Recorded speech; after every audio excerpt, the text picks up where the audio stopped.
Quick programming note, as the debate over loud noises has risen to the top of the news in recent weeks, a number of figures on the left have denounced this show as racist. Loud noises. The latest person to attack our show as immoral is former Weekly Standard editor Bill Kristol.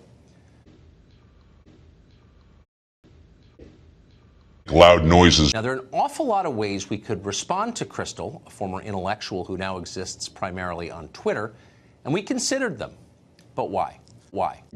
So instead, we thought it might be more edifying to restate what we actually believe about loud noises. The point of our loud noises policy, the point of all of our policies, is to help Americans.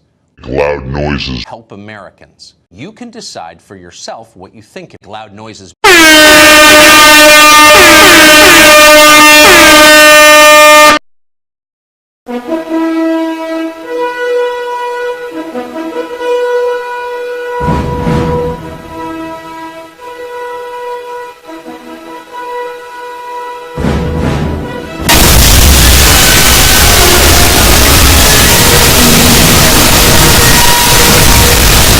Loud noises. Help Americans.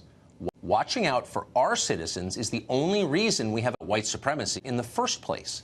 If people in other countries enjoy and benefit from white supremacy, that's great. That's an added bonus, and we welcome that always.